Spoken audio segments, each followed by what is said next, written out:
Guys, naghahakot ako ng ano guys, pawod.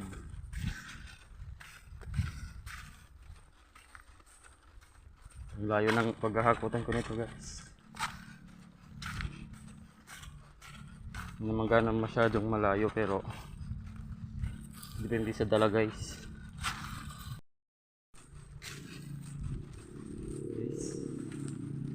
Sobrang hirap na trabaho nito guys.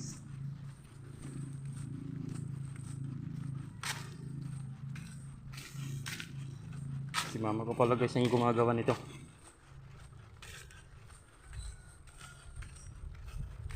Coating ko na kasi may bumibili na.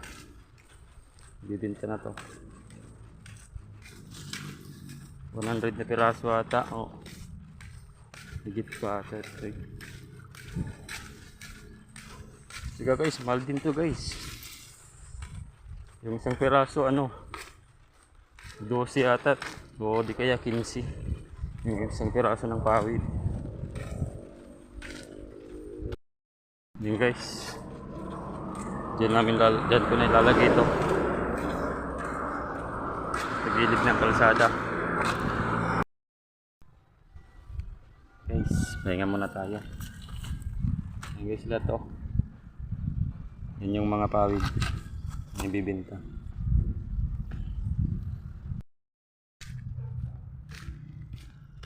So yan, uuwi muna ako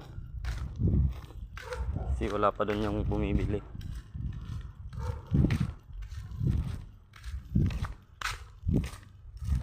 Okay, so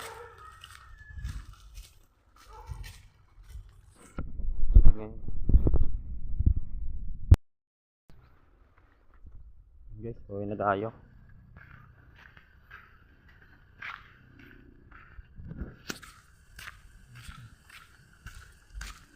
Nyog. Tsaka may mga fish pond din dito.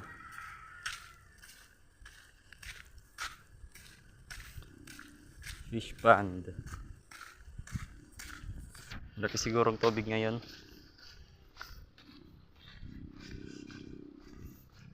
Taob na, taob.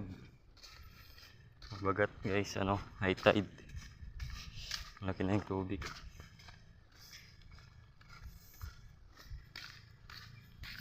Yan guys, oh, yan yung ginagawang ano, pawid. Mipa.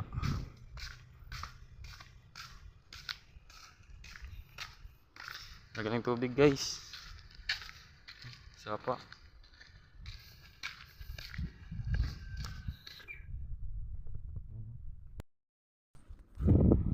Sobrang laki ng tubig. Kaso guys, mga lamig maligo. Ngayon, kasi ano, parang may bagyo. Lamig ng tubig.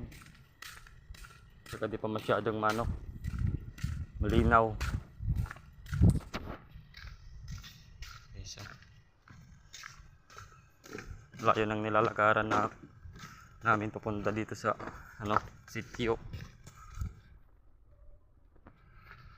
Pero guys, sanay naman ako maglakad na kahit gaano kalayo. Kaya